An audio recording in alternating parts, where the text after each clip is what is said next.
Hello, everybody. Welcome to episode 124 of the 343 podcast. We're coming to you live here on the Sportycast YouTube channel. I've loaded up with the Parkers, so I'm hosting today Ziyaad Parker. I've got AF with me and Riyaz. Welcome, boys. How's it through? Feel like it's been a while That's it. since the three of us had a Sportycast takeover. So Yeah, yeah, we've looking had forward to it. to account for Mr. Jason Ronnie. We'll hope to Yeah. see him in the chat, but for today, Parkers assemble, like I said in the pre pod chat. So welcome, guys. Yasin, what's up, my man? Jason, thanks for joining us. HQ definitely has a new setting here. It didn't feel the same without you, apparently, so he switched it up a bit. Even Riaz is got a fresh approach. He's ditched the piano and yeah, he's gone a bit more unfiltered, so hopefully that lines up with all his takes, which I don't know how much more unfiltered it can get, but Mm. let's see how that goes. So just to run you through what we're going to be covering today, we're going to start with the Club World Cup. We're going to dive in. Round of 16 has been completed, so we got the quarterfinal lineup that we're going to just go through and see how that's looking. Obviously, some interesting results have led us to the final eight at the Club World Cup. We're going to follow that with a transfer segment, some spicy news, for all the clubs of interest. And then we're going to end off with something interesting, something a bit different. So, obviously, with me following a lot of American sport, I thought I'll bring in a draft type of thing. And we're going to be drafting the clubs that we'd like to be the director of football for. So I'll explain it a bit later. I don't want to give too much away right now. So, Rami's good question. Why does everything look different? Because AF is experiencing some technical difficulties in his normal location. So he's switched it up a bit. Riaz is not feeling very artistic today. So he's ditched the piano. Yeah, so I think today's theme is going to be a bit more raw, unfiltered. We're going to strip it down. Hopefully, not get into too much trouble, but we'll try. So quickly, guys, before we get into the Club World Cup, just a small favor that I wanted to ask everybody, whoever's on the show at the moment, just do me a favor, man. Take a 30-second break quickly and just forward this link to a friend of yours. Forward it to two friends. Put it in your family WhatsApp group or your brasa or whatever it is. Just put it down and say, look, we're talking football. Come join us. Okay, so I'm gonna ask you just to try and do that. Do it. Just one, Do even it. if it's one person, just forward it on. Much appreciated. Ramis, I think with the weather in Cape Town, those guys are going to be keeping those hoodies on and Yeah, it's gonna staying have to be nice and Ziyaad. warm. It's gonna have to be Ziyaad for But that. if there was anyone to probably listen, but that's why he's hiding in the chat, so we don't have to see him. So, guys, let's get straight in. I know obviously the Club World Cup is been a bit of a polarizing event. With some people enjoying it, some people not. We've had Jurgen Klopp, who has no involvement, come out and bash it. We've had Pep cry about it, especially since they lost. Juventus were crying yesterday, saying that to some people. But anyway, we are at a position where there are eight clubs left, right? So, if I'm going to come to you first, just to talk about the first quarterfinal that's coming up, it's going to be Fluminense versus Al Hilal, and we did not see that coming. So, what are your thoughts on those two clubs getting through? I think it's a good advert for football. Uh, I like to see like the smaller clubs sort of pushing, like going deep in this tournament. Um, Al Hilal, I mean, that was an amazing performance from them. But in the group stages, like Man City, they seem like they wanted this tournament. They seem like they wanted to win this. And now suddenly, yeah, Pep Guardiola coming out saying, yeah, I agree with Jurgen Klopp. Like, dude, like, just go eat some humble pie over there. I don't like when managers or coaches come out and do things like this. Um, João Cancelo, he absolutely loved every second of that victory. I think at one point he was probably like laughing, like I saw him like smiling and laughing, but I wonder if it was in the direction of Pep Guardiola. So that would have been pretty cool if the camera had to pan that way. But yeah, like Fluminense as well, they did really well in the group stages. Um, Unfortunately, they didn't lose to Sundowns, but they have their own luck. for the most part throughout the group stages. And yeah, like I'm just glad that the smaller clubs are pushing a bit deeper as well. Hey, like Yasin saying, the CR7 said the Saudi league is good.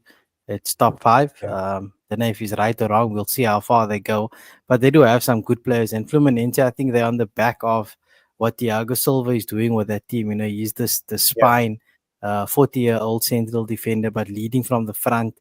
And the thing is with tournament football, right? It's very different, obviously, to the league style where if you can keep the game close, nick a goal, you can win one of games, man, and that's what makes it quite interesting. So for Urias, obviously the Al Hilal versus Man City was a big upset. Just your thoughts on a lot of this. I suppose there's a lot of talk around the clubs, who wants to be there, who doesn't want to be there. But do you think that with Fluminense and Al Hilal, for example, going through, it's a good opportunity for them to kind of put their club, a bit on the map a bit more? Yeah, 100%. I think that's a good way to put it because, like we've been saying, a lot of these clubs kind of it's a bit of an unknown. They other clubs look down on them, especially European clubs. They kind of look down on everyone else because they think, oh, they are the be all and end all. But it's good to see some clubs putting their hand up. And I mean, both round of 16 games were difficult for those clubs. I mean, Inter Champions League finalists and Manchester City best in the Premier League, I suppose. Certainly most charges, but so I mean, they're the best clubs, and for them to have beaten them quite decently. I mean, the 2-0 victory for Fluminense was amazing. Like you said, Thiago Silva is just immense. That he's my favorite centre back of all time, and I love him a lot. And just to see what he's doing at the moment at the ripe young age is amazing to see. So for them to have gotten through with a clean sheet was really good for the game. And the Man City game, I mean, I'm hoping that it kind of has a knock-on effect to what we can kind of see in the Premier League for this next season. Because everybody thinks now, I mean, they've made an amazing kind of transfer window somehow with all these charges. Sounds proud of. What am I sounding proud of? I have nothing to be proud of, to be honest with you. But as are we forgetting that he's probably a closeted City supporter as well. So I'm all of about to this is bash It him. happening, seems right? like He's this. having an amazing transfer window. He's probably he's I'm secretly like about to bash hearing them in them. the background. I'm literally about to bash them. Wait a second. So they've had this amazing transfer window, and but where's everybody going to play, guys? That's the issue. I mean, they brought Rayan Cherki, who is really good, but they have Phil Foden, they have Savinho, they have Jeremy Doku, they have Jack Grealish, they have all these players that play in a similar position. Where they're all going to fit? Okay. Reinders was a good buy. That's fair enough. But now they have Nico Gonzalez, who they bought in the beginning of the year, who's probably not going to get any game time now since Rodri's back, because Reinders is now there as well, and Gundogan is still But there. Gundogan's winding down, dude. Yeah, he is winding down, So but I mean, he's still there. Like, so there's still this competition for places. So where are people going to play? And the big thing is for me, is what Al Hilal did so well is they kind of made sure that they caught City cold when City thought they were in control of the game. So as soon as Ait Nouri is doing what he does best, which is bomb up that left hand side and use his magic, there's so much space in behind because they play with two centre backs and there's no one protecting them. So the ball just goes through and you're on the counter. And we saw that in that game where they scored basically 4 goals on the counter, or 4 goals into spaces where they've kind of they've left because they've tried to change this kind of attacking mindset, because now they have a much more attacking mindset they've shown in this Club World Cup, which is going to be good for them because they're going to be scoring a lot more goals. The fluidity between the winger and the wing back is really cool to see, because sometimes Doku comes in, sometimes he goes wide. At Nuri comes in. The fluidity there is really good to see, but it leaves the gap in behind because no one's covering at Nuri when he's bombing forward. So it's going to be, hopefully that will be kind of a blueprint for the Premier League to take advantage of. But yeah, João Cancelo, the Al Hilal team is actually really good. I mean, João Cancelo, Milinkovic, Yeah, they Savic, are. they have ball players. Koulibaly, Mendy, yeah, Koulibaly and Yeah, the Ruben midfielders, Neves. yeah, Neves. They have good Yeah. players, so I think that if they can get past Thiago Silva, I think they have really good chance to go for like much further to the final, maybe in the competition. But it was really Yeah, I fun to mean, watch. look, yeah, so the next game obviously it's a good one because it guarantees one of those two clubs in Fluminense Yeah. or Al Hilal go through. Look, in City's defense, I think, and not to labor on this game too much, we still got a couple of others to cover, but they were 6 minutes away from winning that game 1-0, and then there was a weather delay, so they were pulled off the field for safety reasons, and they literally only came back 2 hours later. And without that, I don't think Al Hilal would have pulled through. But that's been the nature of the tournament. So I mean, it's happening to all the teams. It's not like it's singling out City, but interesting one to watch there. The next quarterfinal, I'm gonna come to Sorry, last. So yeah, yeah. Before you go on, I just want to say, like, that's also something that maybe we can speak about, like, in the over the next like couple of months before the World Cup next year, because that's going to play a huge part in the World Cup in America next year as well. Same time, yeah. same country, and it's probably going to be I think they're gonna make some adjustments. I think there's a couple more stadiums that they plan on using that are domes. So that would help with the weather. And I think with this experience, they might move a couple of venues if they can, or change the timings a bit to accommodate for that. But yeah. yeah, definitely we need to keep an eye on that. So the winner of this game takes on the winner of Palmeiras and Chelsea, which we'll come to at the back end. The other two quarterfinals I just want to touch on quickly is PSG and Bayern Munich. That seems to be the standout match of this round, which is going to see one of those teams go home. AF, do you have a favorite between the two? I think I'm enjoying the way PSG is playing. So just based on that alone, I would like to see them go on and actually just win the whole thing. I'm enjoying Yeah, like the midfield is amazing. The way that everybody links up so well, and Hakimi can be playing in the striker position, and then two other players will be guarding that right back position to ensure that nobody gets past.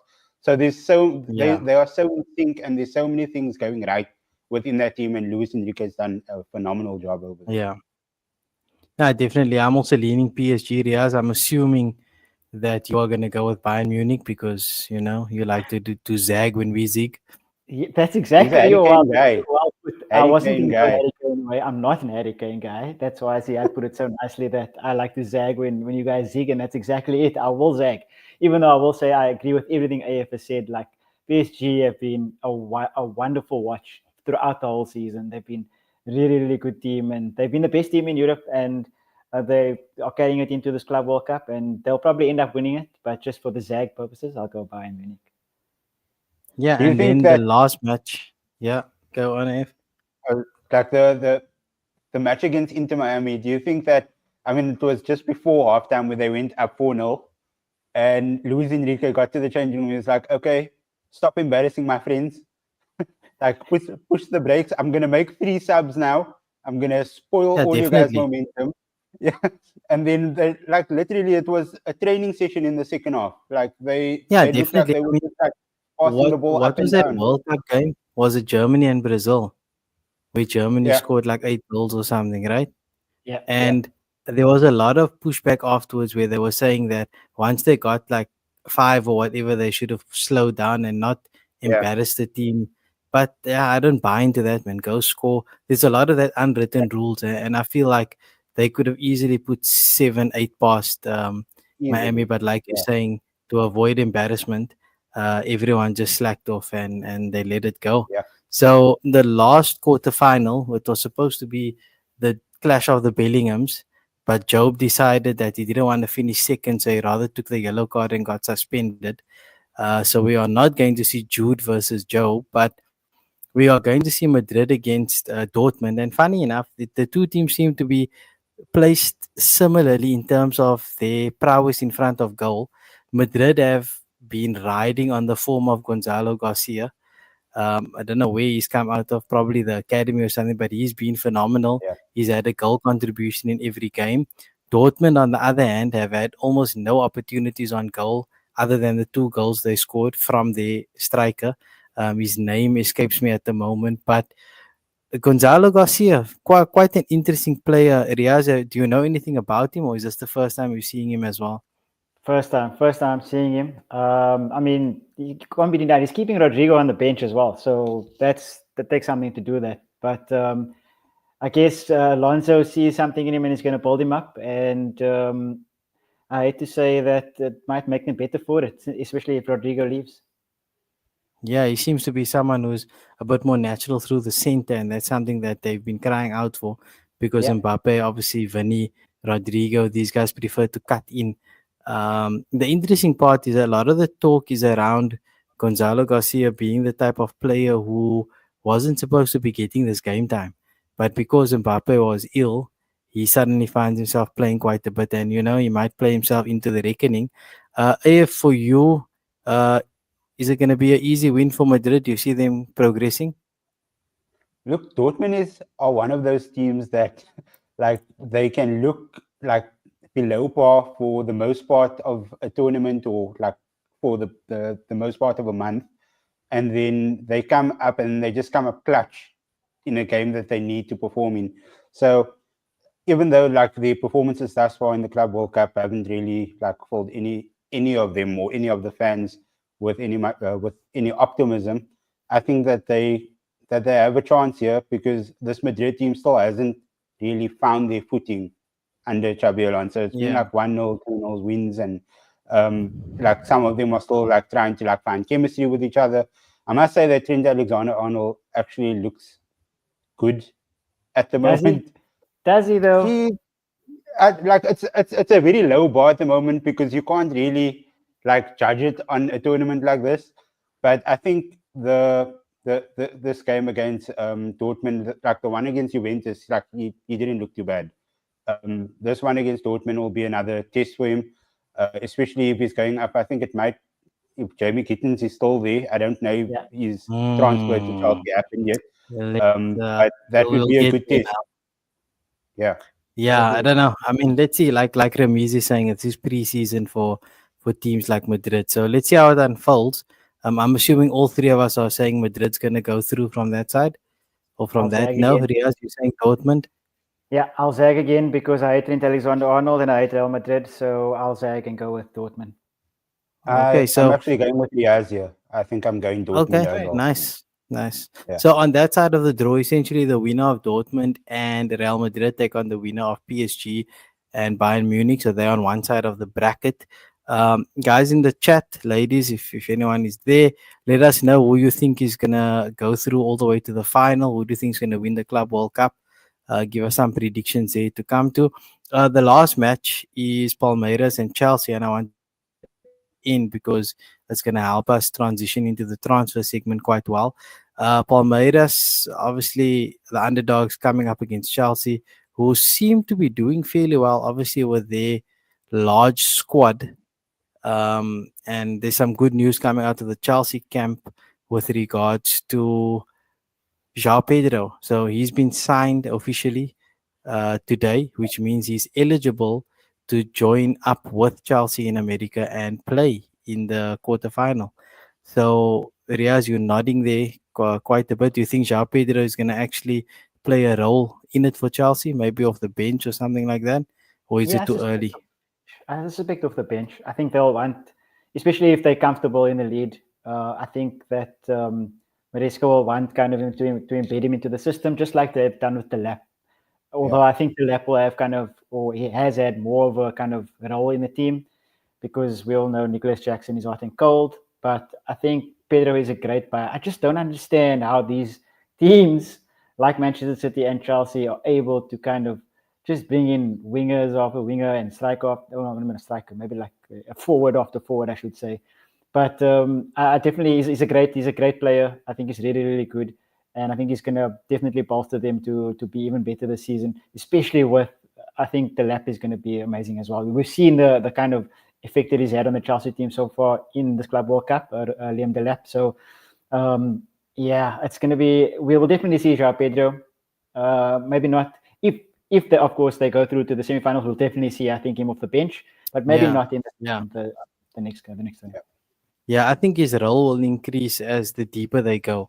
If the the interesting part here, right, is basically the longer Chelsea stay in this tournament. I read an article where it was saying that basically their transfers are for free because by getting to this point, they're going to get 55 million dollars, which is essentially the João Pedro transfer fee. And the deeper they go, they're basically paying off the Gittins deal as well if they can Yeah. progress, to the closer to the final. So obviously with Gittins, it is a bit complicated because he's with Dortmund playing in the Club World Cup. And I think part of the hold up with finalizing that deal or announcing it is that he's probably going to see out the tournament with Dortmund before leaving to join Chelsea. But that deal is pretty much a done deal, yeah. Yeah, 100%. And the thing is, I think Dortmund would want to keep him for as long as they are in the tournament. I see. I think they also feel that they can go quite deep in this tournament. If they get past Yeah. Madrid, then I mean, like you said, that prize money, like every single round that you go past, that you go through, Yeah. that's a huge sum of money that they can be like putting through to their transfer kitty as well. So I think that Yeah. they're looking outside of like actually just like winning the whole thing. Like how can this Yeah. benefit us financially? And they are a very good they're a club that's run very well financially. So if they can get an extra couple of million through this, then yeah, and I mean keeping Jamie Gittins will be their ticket that way. Yeah, and I think just to touch on as we obviously transition into the transfer segment, to touch on what Riyaz brought up was, how do they keep buying players? And I think it's just with City and with Chelsea, they look to have strength in numbers. So they want. It seems like both teams want competition all around the park, and whoever loses the competition come the registration window that guy's out. Maybe they sell him, maybe they loan that player out, or that player goes to the fringes. So the next month probably is going to be a lot of these battles for positions and spots in the club. And the other thing with regards to that is Chelsea are very smart with the age that they buy the players. So if you're 21 and under, you don't get registered in the Premier League squad. So even though you registered 25 for the Prem, they can use the under 21 players, so they suddenly have this huge squad that they Yeah, that they are rotating. But I think there are going to be some casualties. We'll see. I think Nicholas Jackson might become a casualty if he doesn't get his discipline in order. And then you also got yeah, Nkunku, who seems to be more 1 foot out than 1 foot in. It's just where can they send him to? Obviously, because of the wages these guys are on. yeah, But yeah, that's a story for another day. Jason, uh, That's my they question. probably do that. They probably do that with But then Ziyaad, the amount Ziyaad, of players they have. how does then that? So let's say that's a great question there from Jason. But so how do they? Let's say they do use a whole different like squad for that. How does that then kind of translate into the fighting for places situation? Because then, let's say they give Cole Palmer and who Madueke, Caicedo, Cucurella, all those like a break, and they tell them to go on holiday, and they use all the other people like Pedro and Delap and all of those guys. And so how does the competition work if they're not directly against each other? If some people are in I think a opposition. lot of the competition happens in training, right? Obviously, the Club okay, World Cup is competitive, so you got a Yeah, bit of competition in there. But in the preseason tours, it's more on the training ground what they see, and also guys would have established themselves. Like Cole Palmer, his spot isn't up for grabs. He's got it pretty much locked down. So it's some of the other positions that are maybe a bit more open. Guys like Madueke, there's been a lot of talk linking him away from the club, where they might be ready to move on from him. And again, he's an academy graduate, if I'm not mistaken. So with a guy like him, you're looking at clean profit for the PSR thing, which I'm not too clued up on, but it is pretty much that simple. You sell a player from your academy, and it's pretty much 100% profit. Whereas if you sell a player you bought, then it's only the difference. But yeah, Chelsea, interesting transfer strategy. Let's keep an eye on them.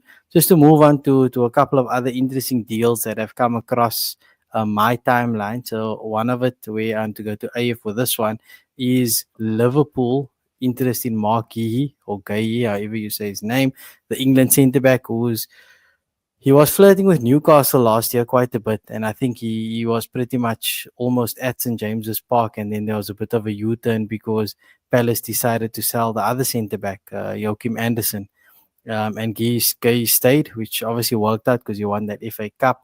But coming into the last year of his deal, there's a strong interest from Liverpool, which is coupled with Ibrahima Konate not coming to terms with an extension.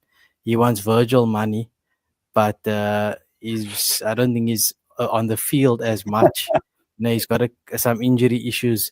So there's a bit of a development there from Liverpool. So what do you think? Do you think his chances are high of moving to Liverpool? I think it's a good time for him to go.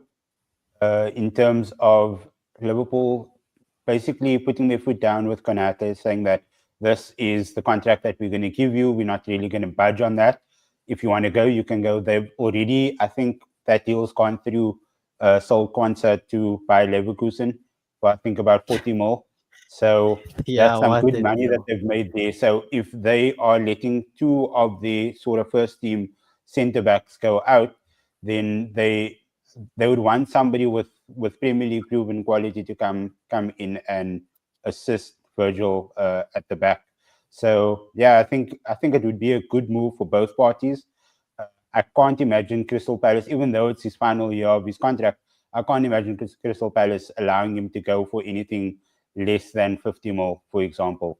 I think that they're going to try to get as much money out of Liverpool as possible for this player, especially with, like you said, Joachim Andersen left last year. They got Trevor Chalobah in on loan, and then he left halfway through the season as well. So I think that they want to make sure that whoever they get in is proven, will add quality to their team and will strengthen their backline as well. Yeah, definitely. I think you're asking a good point. Konate is not even their best defender. Look, I think we all know that, but it seems like he's the one who doesn't know that. Send the message to him. Mohammed, welcome to the chat, my man. Chelsea need a defender. They actually do need an experienced centre back. I agree with you on that. They do have a lot of players though. They got Wesley Fofana. They got Badia Shile. I think he's still there. There's Adder Rabiot. They got. Is he gone? No, I'm saying during the window, he's gone. Yeah. But they do need a good centre back there to help things along. But so we're talking about Liverpool. To move on to my man's favorite club down there, Riyaz. I think just give us a quick update. We'll try and keep it a bit brief of any potential incomings at Spurs and any players that you see heading out.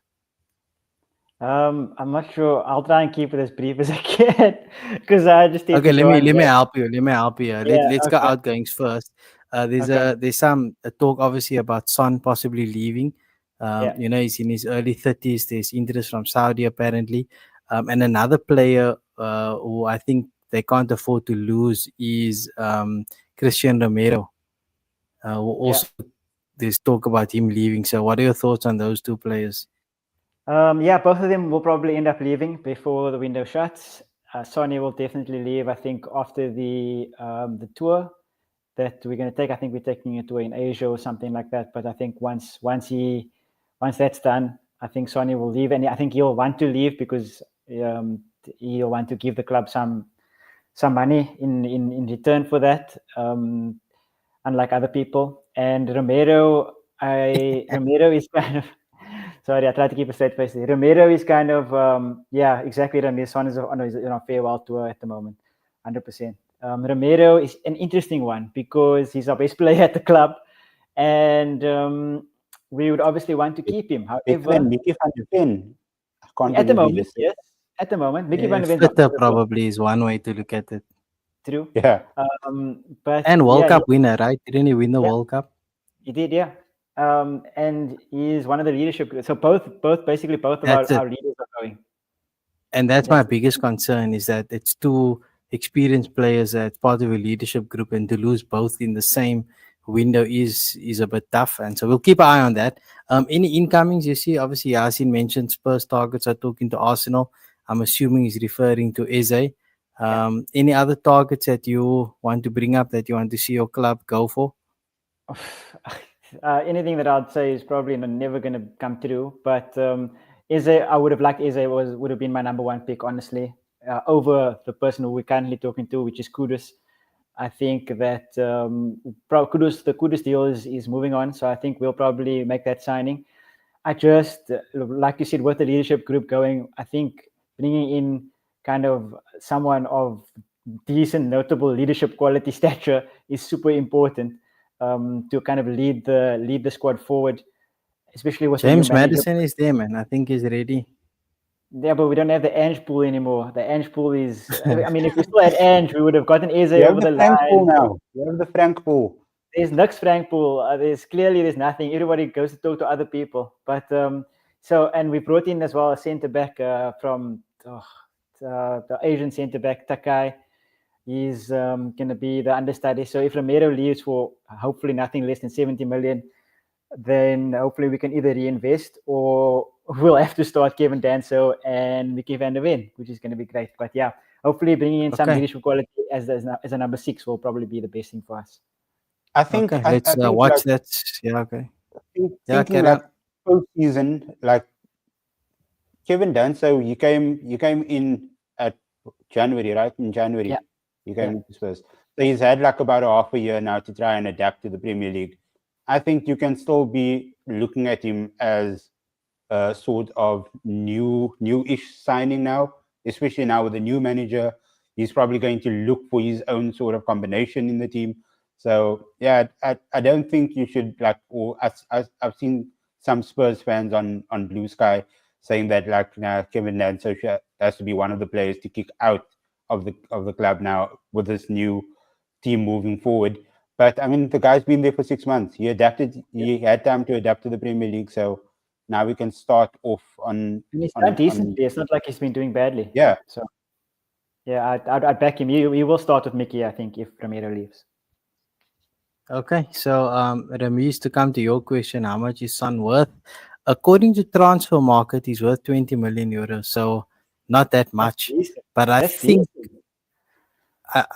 it's less about if he moves on, it will be less about the transfer fee that they get, but it's more probably about getting his wages off the books and seeing how they can use that. And also, I think with a new manager coming in, he might want to, get the team a bit younger and build it around a couple of other players as opposed to building it around who is coming to the end of his, spell at Spurs. So we'll see how that goes. I was going to talk to AF about Brian and Mbuemo, but nothing's happened there. And I feel like it's going to be ongoing. All I'll say about that, AF, is 2nd that... of June, dude. 2nd of June, literally a month away, David Ornstein posted to say that he has chosen Manchester United. He won't talk to any other club. 1 month.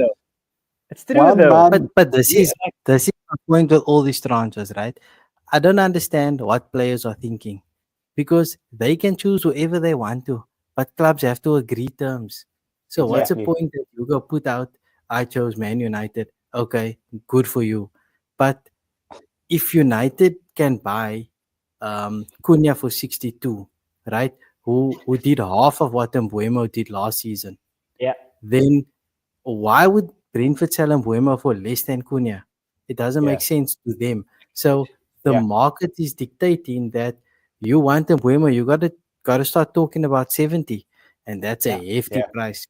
I don't think we'll debate that too much, but I think this Mbuemo thing is gonna drag on quite a bit. Yeah, like we spoke about it earlier. He's also in his final year of his contract, but that doesn't mean that Brentford has to say that okay, final year of his contract, take him for 50 mil. Like they are well within his rights. He's still under contract with him. Like yes, in January, if he's still there, then they can lose him for much less. But right now, they still have the ball is still in their court. What's the rush, bro? The transfer market ends even later. Maybe United get desperate and they end up paying more than they want to now. But Brentford get their money, so you play hardball. There's no rush. Yeah. Okay, so okay, wait, let me not close it off quickly just to bring Ramesh back in. United will end up with Havertz. There's no chance I of will that. take We that. keeping I our will guy. take that all No, you day. won't. No, you Yes, I won't. will. It's a it's Dude, lie. I love Havertz. So do I, Come but it now. it's doesn't fit fine. the system. I will take We'll him. we'll keep Havertz. Thank you very much. Moving on. So Yeah, okay, because you won't this is have where it's another gonna get striker, so interesting. you need habits. This is where it's gonna get interesting. Let me explain this draft to you guys, right? So we're gonna do something interesting, right? So obviously we as fans, we always think about what would we do if we were part of the club, or who would we sign, what type of players we'd bring in, whatever the case is. So what I wanted to do is a draft basically where we look at the teams in the Premier League and we choose the club that we think we would want to be the director of football for, based on whatever that club situation is. So just bear with us here. If you have any questions, obviously just post it in the chat and I'll come to it. But we're gonna go in what we call a snake draft order. I didn't tell the guys what the order is going to be, but the only rules we have is essentially you can't pick the team you support. So for me, Arsenal's off the table. For AF United's off the table, and for Riyaz, Spurs is off the The top table, six of the right? table. Riyaz, yeah, we don't know who he actually supports, but we'll go with Spurs. And then the other things is we considering factors such as their current squad, the ownership situation, their financial situation, whatever we know about it, some commercial stuff, their stadium, who their manager is, and so on. Right. So we factor all that in, and then we are going to make the decisions. So how we are going to go about this is, I think I'm going to give AF the first pick. Damn it. So AF's going to go one. I'm going to go two. Riyaz, Oh, you're going to gee. go three. But because you're going three, Riyaz, and it's a snake format, you're going to go three and you're going to do the first pick in the next round. Yeah, but And then I it only will come really have back to me one and that I AF will really, go really, last. really want. That's fine. So hopefully one of us take it and we can No, pull okay, it one away minute. from Don't you. take it. So AF, any um, questions from you, or you good? I just have one question. How many rounds are we doing? So how many teams would we have Time to? dependent. Okay. I think we're gonna get through two rounds here, so we're each gonna get two picks, Okay. I think. okay. So you find questions from you. My first team that I would like to be a director of football on in is Chelsea, Okay, fair enough. and Nice pick. that, Interesting. that is like, so when I checked, when I did some research on this last year, they reported a post-tax profit of 129 million, which was the healthiest in the Premier League. They have a lot of players on their books. They have a lot of young players on their books, which can be sold for further profit. They have a lot of people in the right positions within their sort of football cabinet, if you can put it that way. So you Yeah. don't have to employ other people to come in and like spend money on that. I think it's just a very healthy way that they've been running the club. It's been a complete 180 compared to how it was when Todd Boehly came in. He put everything in like in the way that he envisioned the club to be, and yeah, now it's operating quite well, and everybody's moving on quite nicely with what they need to do.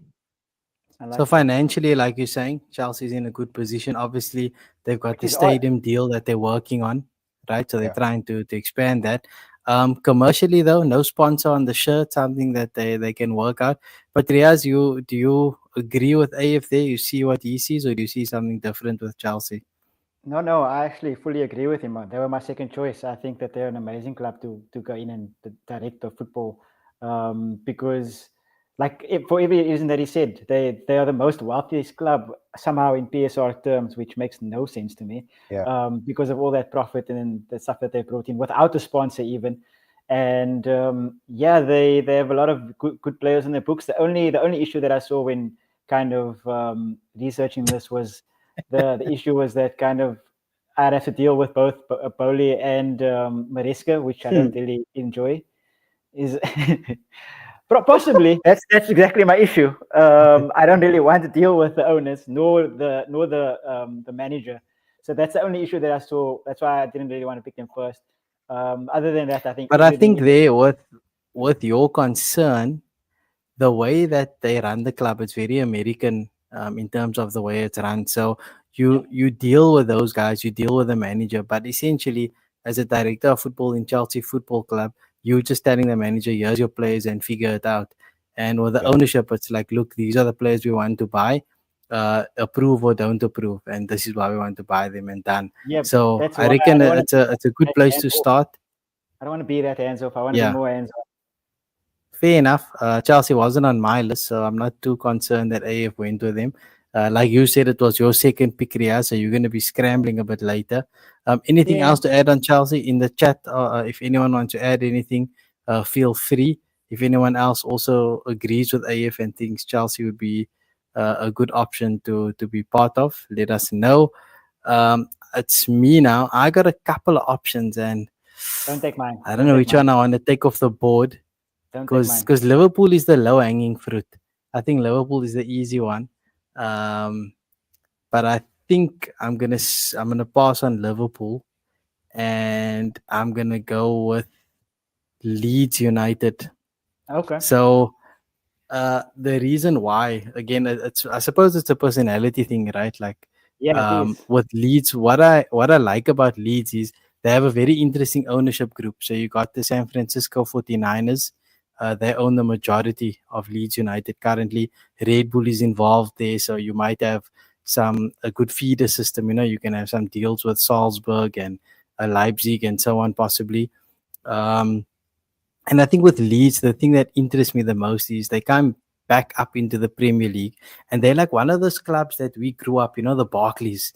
Leeds were in the mix, and you know, the Jonathan Woodgate, Lucas Radebe, Jimmy Floyd Hasselbank. There's a lot of players like you think of this history and tradition with Leeds. So I think it would be a desirable job to be part of the project to keep Leeds in the Premier League. And we've seen other clubs that also caught my eye, like the Brightons and the Brentfords, who've come up and then have stayed up, you know. With Leeds, a couple of other things just to point out there, that they have a good manager, Daniel Farke, league experience. And then also with the location, again, I'm not too clued up with the UK location-wise, but according to my research, there's some rivalry there with Man United in terms of being in that region, the Yorkshire region. So, you know, it's bringing all that back up. The challenges with Leeds is obviously if they have a squad good enough to stay in the Premier League. That's a challenge because they came up from the championship winning. I think they crossed 100 points, but they're going to need to strengthen. So they need a couple of signings, and then also they need to balance the books a little. So they kind of on the cusp of this PSR situation where they do need to sell a bit and then bring in some players just to make sure the books are balanced. But I think it would be fun to try and keep Leeds up. And I thought I'll just I won't take the low hanging fruit. And my first pick is Leeds United. I like it. It's very much. I mean, you went for a difficult kind of risky play there because it's about keeping them in the league, right? So it's kind of a new challenge, which is interesting. But and I think they also something as well. So like it and also expectation, right? Yeah. Like for Leeds, the expectation is simple: stay in the league. That's all. Finish 17th, get to 40 points, that type of thing. Yeah. Whereas like with your choice, AF, Chelsea's expectation is going to be higher. You know, it's going to be competing on all fronts. You need a trophy, so it's different expectations, different situation. But yeah, I'm going Leeds. I'm pretty sure they weren't on any of your lists. Fair assumption. Yeah. Definitely not. I could have kept them for my next pick, but anyway, I was gonna take Liverpool to be honest because it's they you might still be able to do it. Face. But Liverpool and Leeds were scrapped off my list like from the get go. Like there was no chance I was going to choose either of those. I think Riyaz, besides mid-table, he might try to pick Leicester, but they're not in the Premier League. Anyway, pass the baton to you, sir. Your pick, Riyaz. Okay, so actually, Ramiz, that is very interesting because it's exactly what I'm going to do. And the reason why I think Ziyaad put it so well is that I think while doing the research for this, I realized that it's quite personality based. It's very much like what you would want after the challenge and where you would want to kind of go in and what you want around you and who you want to deal with as to like where you would go. And for that reason, my first pick is going to be Brighton. And the reason why is because they are the second. I see AF doing that because AF probably went to this PSR balance sheet and he was like, which top two teams are like the biggest in the leeway? And I'm I'll like, explain. I'll explain after you speak. I'll explain like okay, why fair enough. Brighton was on my list. Fair enough. So Brighton are the second best in terms of PSR is what I did the research anyways. So they have really good kind of balancing of the books type vibe. Also, they have a really young manager who I think I'll be able to go and really like work with well, and owner who I mean they've done really great stuff with the club since they've been brought up to the Premier League. They've seen a good structure around them. Every time they lose a manager or they have to sell a big player, Cucurella, Caicedo, all these big players, they seamlessly fit another player in. Also, the academy is really good. We've seen players, Solly March, Lewis Dunk, come out of that academy and really perform.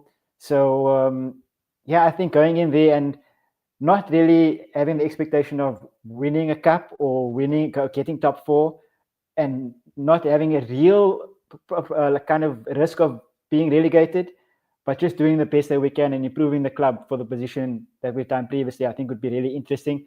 And the last reason is because it's by the seaside and I love the ocean. So I think that would be really fun for me to be able to go into. And in terms of moving on to the future, I think that working with that kind of a team, which is exciting, and that kind of expectation that the club puts on the team to play good football, I really resonate with that. So that's why I've gone with Brighton.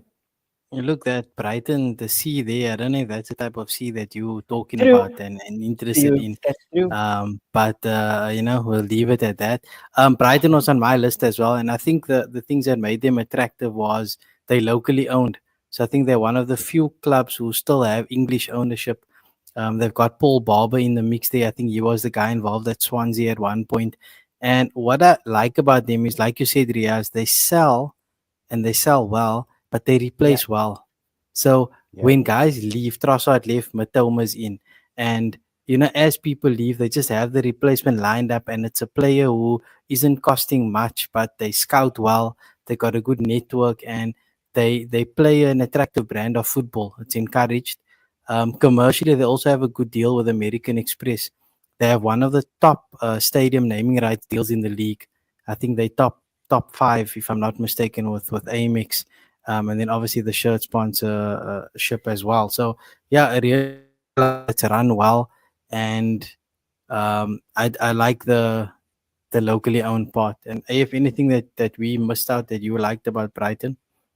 Yeah, no, like you basically like took it from me. Like I was going to speak about like this stadium naming rights. That's a very healthy amount of money that cash that they get per season. Even though their tax profit, like I think it nosedived over the past season compared to the previous one. I think they dropped by about like 60 or 70 million in post tax profit. But I mean, stuff like that they would eventually make up, because like you said, also their scouting department is probably the best in the Premier League. Their talent ID is amazing. They will get players for peanuts and then sell them for like 150 million, like they did with Moises Caicedo. So, and this season they'll probably do the same. They just sold João Pedro now, who they got for cheap from Watford, made a healthy profit on that. So yeah, season in, season out, they just do these amazing deals. And yeah, I think like the owners would be amazing people to work with as well. So like it's a no-brainer for that team. Yeah, and I think there you made a good point about the selling component. And I think if you're working in this role at that club, all you're trying to do is whatever assets you bring in is to improve their value. And if it means that Yeah. you finish higher on the log, if you make a deep cup run, maybe you pick up a trophy here and there, fantastic. But as long as every year you're taking players, making them better, and selling them on, I think you kind of just continue that cycle. you know. So yeah, that's Brighton. Good selection, Riaz. Um, you get another one before I come in, so you go back to back, sir. Okay. I will like we've been saying, it's very much personality based, and this one is purely out of my own interest and just because I want to work with the owner. Well, yeah, that's basically the 99% of the reason why I'm choosing this club is because I want to work with the owner and get in with the owner so that I can also kind of go into wrestling as well, and that is going to be Fulham because I want to talk to Tony Fulham. Khan. I want to talk to Tony AEW. Khan, and I No. want to and I want to get my kind of dip my feet into both oceans, just for the fun of it. Along with that, though, I like the once again the manager. Most of the same reasons that I chose Brighton. I'm choosing Fulham, but with the added aspect of working with Tony Khan, I think it's going to be fun for me. But also, just like you guys said, now the making the players better is something that I really enjoy doing, regardless of league position. So that's why I kind of like these mid-table clubs because they're not really worried about league position. They just want to make the players better and play the best kind of football that they can. And we've seen that kind of play out with Fulham as well. I mean, they've turned Iwobi into a decent player. They put Harry Wilson, who I really like. I really like the squad that they currently have.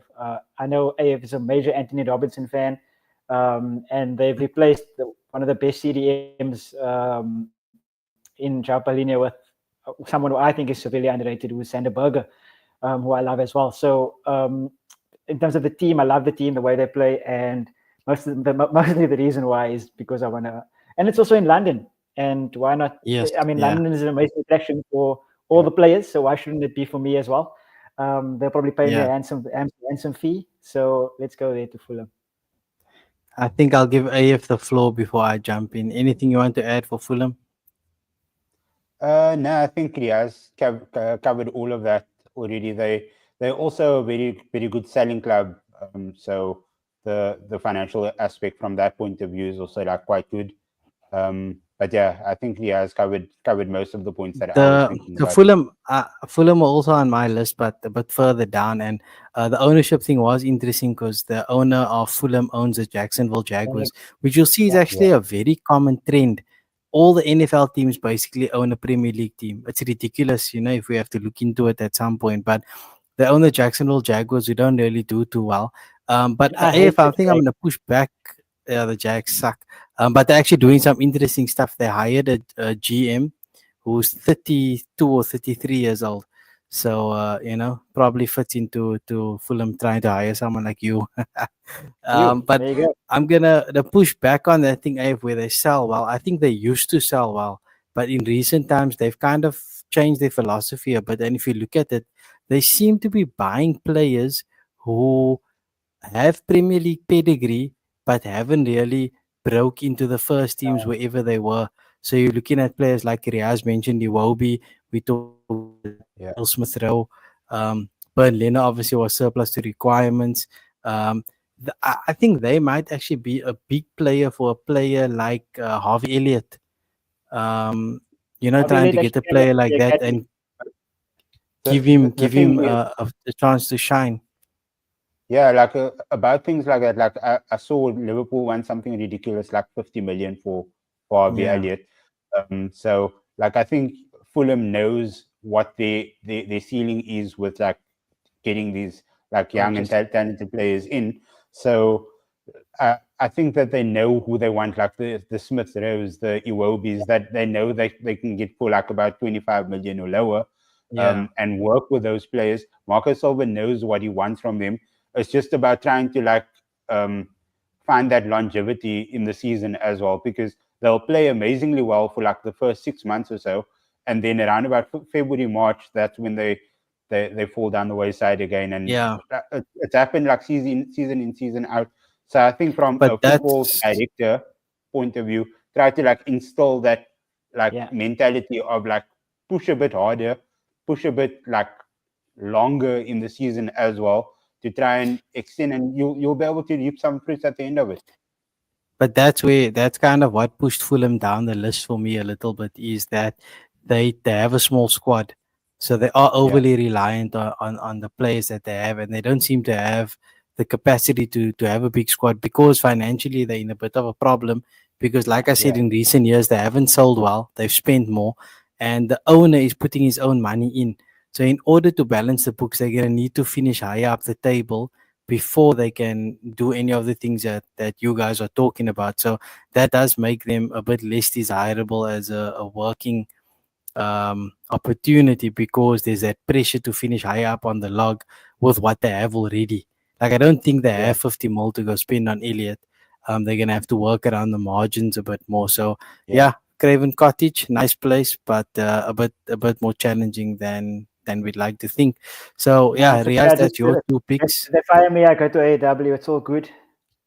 There we go. Then as long as you can be moved within, right? Yeah, Instead of paying exactly. you out, it's like, listen, just you can keep paying me. I'll just transition to one Exactly. of the other companies. But so to stay in London, I'm gonna come up with my pick now. And the interesting part is that a lot of these NFL teams are owned, also own Premier League teams, and that's why I think the Spurs gig is quite interesting. And I'm gonna go with Spurs. And hear me No. out, right? Because so hear me out from Spurs perspective. I mean, if you again you look at the whole picture, right? They have one of the better stadiums, right? We're starting there, right? So commercially, they have one of the better stadiums. They host the You just NFL want to see games, Beyonce and play. again That's the thing. with nah, bro. I'm sure we can find some better performers. I'd rather see Ed Sheeran and Arijit Singh in the mix there. Maybe a guest appearance from Stormzy. Okay. Hello, Okay. Hamza. And obviously with the NFL being I'm following the American sport quite a bit, so I like Yeah. that aspect of it and being able to work with that. And Jacksonville Jaguars actually want to bring a franchise to London. It seems like they always talking about relocating, so there's that angle. But anyway, coming back to the football, they got a good stadium. I think they're busy with the naming rights at the moment, so that would be a good deal as well. They just brought in the former Arsenal executive to run the legal side of things, and he did a great job at Arsenal. So from that front, I think we're gonna have this. They're gonna sort out the money side of things, right? And I think what also interests me from the Spurs perspective is that having given it over to Thomas Frank, they are gonna reset a bit. And I think if you look at the players that he could build around, it's quite interesting because you're looking at Archie Gray, you're looking at Bergval, Dominic Solanke, Brennan Johnson, Mickey van der Ven. So you've got a nice young group that you can build around. I mean, I'd probably look to ship out a guy like Richarlison and players like that. But there's actually an interesting group of players to work with. Um, and obviously, like you say, being in London, they want to position themselves in such a way where they do become attractive, right? They've got the Champions League football, so there's actually a lot of scope to work. And obviously it sounds weird coming from an Arsenal fan, but I think if you look at all the components that we said we want to assess in a club, I think there's a lot of things that make it a healthy place other than Daniel Levy. He's the Okay. only issue and the biggest issue, right? Is Daniel Yeah. Levy. But what I'm thinking is, with It's a good bringing question. Vinay Venkatesham in, it Yeah. actually will decrease some of the influence of Daniel Levy, and they'd approach a more um, a more Absolutely. open way of doing things, which we can see. But Ange back, no, thank you. I'm actually also not convinced on Frank. I'd keep him on a short leash, and if he does flame out, I'd look to replace him quickly and try to find a manager like a Hertzler, like a Marco Silva, somewhere one of those young Yeah, managers and Iriola. I think Iriola would have actually been the perfect fit, um, the Bournemouth So, manager, as I don't opposed want you to as a GM Thomas of my Frank. club. That's fine, because you don't like your club anyway. new van. So But either okay, way, look, you'd you're the hate one who watch has your to own deal club. with. That's true. But you're the one who has to deal with Levy, which is crazy talk. That is like the Yeah, most difficult job in all of football. like I would rather I didn't jump out say the I want window easy. than deal with Daniel Levy. 100%. Like, absolutely not. Look, with my political maneuvering, maybe I can get him out. You never know. Yo, please, okay, I take it back. You GM, You never you know. take You it off. see, you don't Take it know off. my plan, right? I'm going to the Okay. people. I'm gonna mobilize the people, and we're gonna march him out of there. But Look, yeah, I think the Spurs thing. honestly, I think it's just interesting. I think there's a lot of things that you can look at Spurs and see. If you take away all the things that you know about their past, there's a lot of interesting angles you could work. And going forward with the commercial deals with the NFL, it would be an interesting place to work. So yeah, that's why now honestly, Spurs it is. I think you, like when we were chatting earlier, you told me that I couldn't use my own team, and I was a bit down on it because I thought Spurs is honestly, except if you take out the chairman, if you take out the owner, Yeah. it's the best team in the league to kind of go in for as a GM. I Nah, think. for me, I Without think that. that's Liverpool, but it's an attractive proposition nonetheless. Best is a bit strong, Yeah, but what I mean is but like in it's terms of attractive. growth and stuff. In terms of growth and stuff, because Liverpool are the league winners. You just need to keep them there, which is not easy, obviously. But I mean, in terms of like the future and how to kind of build something, if you're going to go there to like Yeah, at Liverpool, you're not really building anything. You're just kind of keeping them at a place. With Spurs, it's like they have everything yeah, in yeah. place to build something. You're coming in on autopilot, but I mean, it's not like they are on autopilot. They've done a hell of a Yeah, good job, 100%. from a position of strength. But anyway, we are taking up AF's time, and we don't know if he's gonna pick Liverpool. Absolutely So not. we throw it to you, AF, for your selection. I'm joining up with the how can I put it? The Greek mafia, the Nottingham Forest Marinakis family. I want in on those meetings. That guy looks like a Nah, glass and a AF half. wants to run on the field with a bra to shout at the ref. No, but like in all seriousness, like I think what they are trying to achieve over there, it's really really amazing to see. Like they're trying to, like, I'm gonna go back to what you said, Ziyaad, that sort of nostalgia and like the fact that Nottingham Forest was in the Premier League back in the day with all of those other clubs, Blackburn Rovers and Leeds United and Sheffield Wednesday and all of them. So like he's using that, and he has this trajectory as well. He's building up his football department. He owns Olympiacos as well. So he's putting, like, he Yeah, got Edu in. He got Edu to sort of run all of these like football departments for all of these different football teams. yeah, So he has a clear identity that he wants to try and achieve. And I feel like if you have an owner that is basically all eggs in the basket like that, then like what you're going to try to achieve with the as a football director would be plain sailing or smooth sailing. It's just about, like, if you aren't pulling your weight, then the owner's going to come down hard on you. But I mean, that's half of the job already done. You have buy-in from the owner, so you just need to ensure that you do your job in the best way possible. yeah. I think you made a great pick there. I mean, I didn't have Faris on my list, and I'll explain why in a bit. But I think, yeah, good squad. You got the nostalgia, the history, good manager, good ownership, like you say. Riaz, anything about Forest before I drop my bomb? Your bombs, okay. No, I like Forest. I think they weren't really on my list, but they were. If you had taken all six of my picks, I would have gone there.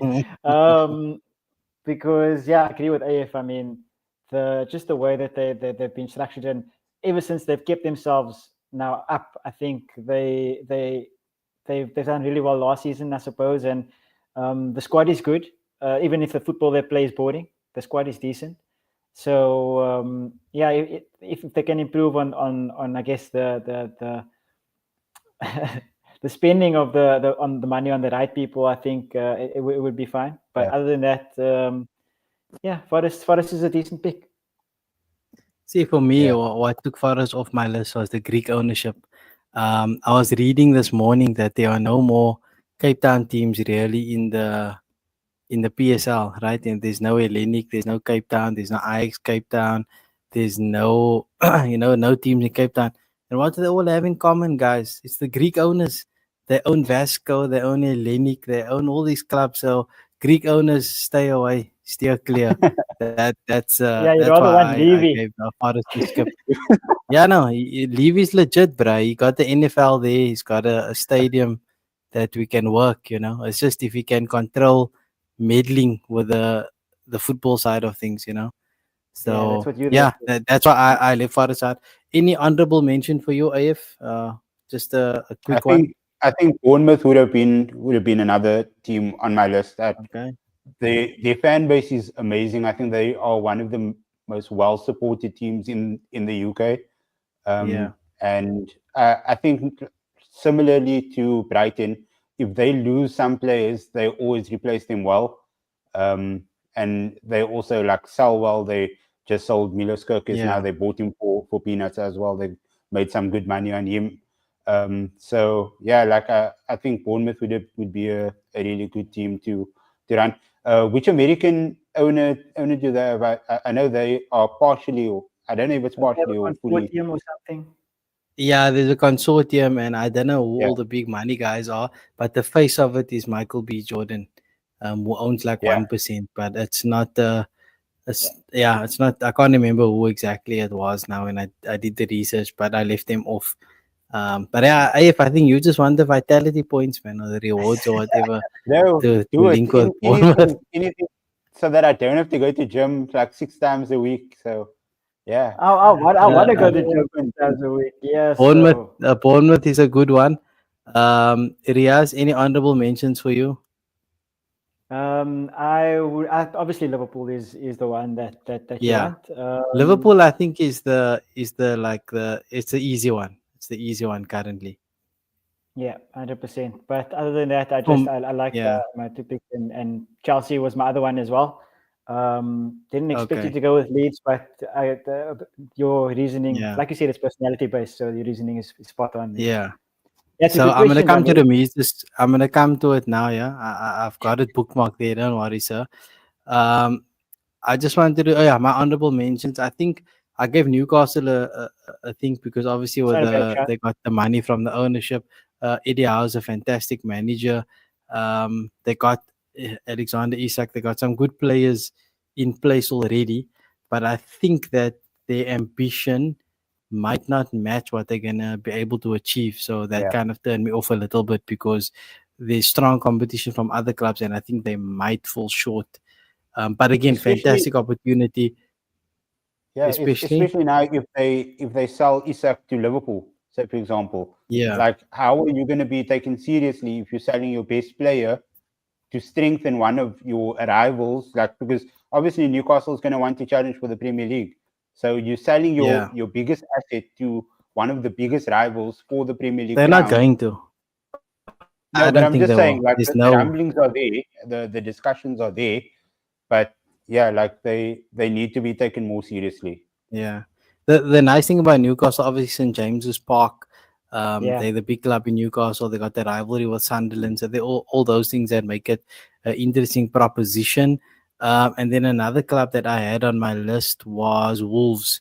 I thought Wolves were very interesting. Similar, I mean, all really these interesting. mid-table clubs have similar things, right? And with Wolves, it's they owned by the Chinese ownership group. But again, it's very simple. They have good talent coming in. They sell players well, and when they do sell, they replace those players easily. And the manager that came in, he seems to be quite good, Vito Pereira. So Wolves is an honorable mention for me. And Ramiza's what's question: interesting why is that did we none of the all went other to, guys? just before I this question, what's interesting is that we all went with mid-table clubs, and you went with one promoted club. All mid-tables and one Yeah, promoted. That's again, it's like it just seems to be more. Obviously, we couldn't take our own club, but it just seems yeah. like you have more You wouldn't opportunity take to be Arsenal. involved, and you know what I mean. Like you just have more opportunity to do things, man. It seems Yeah, like effect in those change. clubs. Yeah, So why not United? I mean, for me, I didn't think of United at all because of their financial situation. It's terrible. The Glazers suck. Radcliffe himself has no money but pretends that he has a lot of money. There's a massive lawsuit actually from New Zealand Rugby against Ineos because they defaulted on the sponsorship agreement um, with the All Yeah, Blacks. Ineos is tied up with Mercedes as well, and his cars are struggling. The what do you call that Grenadier? I just don't like that whole ownership situation. And then also the stadium is leaking. The training ground is on the down. There's just a lot of things, like besides we even get to the team, that you have to fix, and then you have to basically go to work and tell other people why they should sign Sancho, why they should sign Anthony, why they should take all these players off your hands, but you don't want them, but you want to make them appealing to others. If they're that good, then why are you trying to get rid of them? So Yeah. I think that is just a terrible job to walk into. I think And starting off it with makes no sense. paying less wages is the start Top of where they should go. But once No, like if you're like ruthless, right, and you come in and clear everything, it could become I interesting, right? But Yeah, yeah, not for me. I agree. I think that it's a poison chalice, essentially, like to be in any sort of hierarchical position at Man United. The only thing that I would try to do if I was, and that would be to shine the spotlight on the women's team, because I feel like like the executives at Man United, they keep on pushing their women's team down, and there are so many amazing players in that team that deserve that spotlight, and yeah, like shine it on them instead of the men's team. And Ramesh, that is why nobody wanted to take United, because the most interesting proposition in the club is the women's the team, women's team. who One not hundred even percent. covered. And Alatoon all day, every day. I'm gonna clip Alatura that and the I'm gonna women make and that like cartoon or the men. And that, How can you and say that what was and tough love also? Yeah, Zadicho is a promoted team. That's anything but soft. But honestly, I think the United job would be much worse than the Leeds job. I'm not gonna lie. yeah, I And think it's that like, would be one of the top least desirable. Like yeah, the I people think, who'd want it would be, they want to be the one responsible for bringing the club back to its glory days, right? You want to be yeah, that guy, but it's like that yeah. guy That's from Man City exactly. got so bored at Man City. He's like, let me just, I don't want to move houses, but I do want a different challenge. So let me go to United and see if I can do it again. It's like testing himself. Can I do it Yeah, again but and that's take if the he, club? exactly. he But yeah, if he is successful, he's probably going to that's probably going to be his biggest win on his CV. Like he's exactly. probably going to be And, like, and I that's what fixed you're Man hoping United. for. Yeah, Yeah, but that's the Exactly. thing though. But So if you go in there, you have to basically tell them you need autonomy, and you need to fire everyone that you think you need to yeah, fire, and bring in everyone you think you need to bring in, even if that gets you relegated, and then you clean sweep the club and you get them back up to, you basically need a full reset, which is fun, that's the but thing, right? you need to make You sure you you don't get fired. you make a great point, right? If you want to fire the people, then fire them, man. But United want to sell the players and at a high value, which they have tanked those players' value, but they want people to pay for them. Like, look Yeah, again now, if you compare to what Arsenal did, they're like, okay, we're done with Aubameyang, you out, we paying you to leave. Right? There's a couple of other they players, don't have and money to since pay them to leave. no, it's beside the point. I think with American sport, right? The Milwaukee Bucks, they just basically paid Damian Lillard to leave now. And why I say the Bucks is because they actually own Aston Villa as well. So in American sport, you'll see that they'll often pay players to leave if they don't want it. So what they do is they buy the contract out and they Yeah, stretch it over a period. So say for example, Anthony has 3 years left, right? Pay him out for the 3 years, but agree that you're going to pay him over 10 years. So you get him out of the club, you stretch the payments, it's completely different, and you move on. But you can't convince other clubs to take these guys and pay you 50 mil yeah, and 60 mil, and yeah. that for me is ridiculous. Plus, if you were the player, why are you going to give up those wages? And I think that's where people, they often overlook that. I'm not giving up my money. You gave me this yeah, contract, I signed it. I'm not giving it up. So yeah. yeah. Speaking of giving And up, I think this is where we're gonna tap out. Will food I ever just want to return to answer United? Ramiz's question quickly. And I know we are past the transfer segment, but Man United cutting all of these like meals and stuff like that over the past year. They had an in-game, guys. They had an in-game.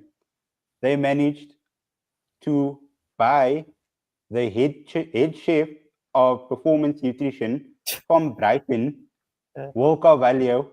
He was scouted amongst like 10 teams, like Real Madrid also wanted him because apparently this guy is so good, and he just joined United 2 days ago.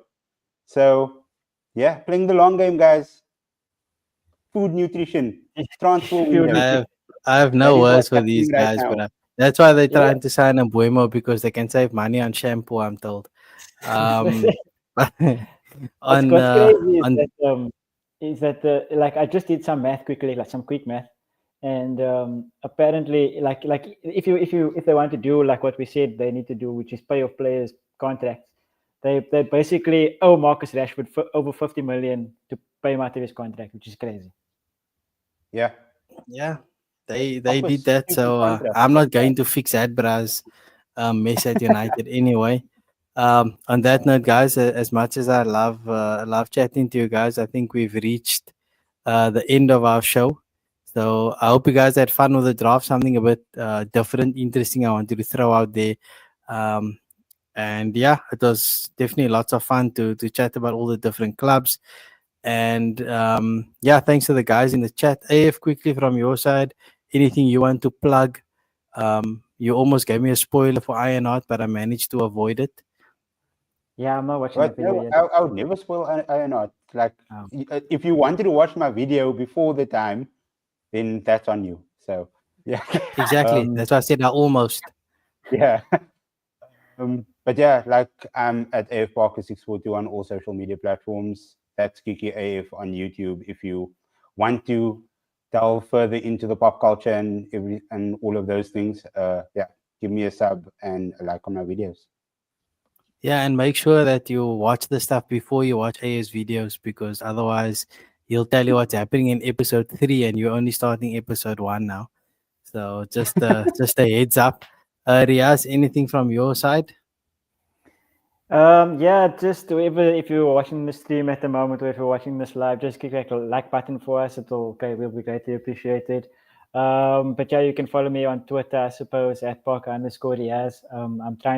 I can't really find new ways to say that I don't really tweet much, but follow me anyway and follow the channel as well if you would. So please do. I think I Why must Shakespeare? leak Riaz's address and What? people can then come knock on his door. I'm You're going to gonna think tell about this it. guy. What are we doxing me for? Yo, what's going on here now? Why are we doxing me? What did I Hamza, do? listen, man, don't come here with great 20 minutes. You come late. I'm pretty sure you're done with exams. So you need to come earlier. Stop running around going to Dubai Mall and stuff. And focus on being ready at 9 p.m. for the show. Yeah, dox him Okay, so rather. next week, Dox him. a bit of a teaser for you guys. And don't tell me you're watching that cricket. It's 5 days. Today is only day 1. A bit of a teaser. Next week, I think we have a strong Liverpool flavor.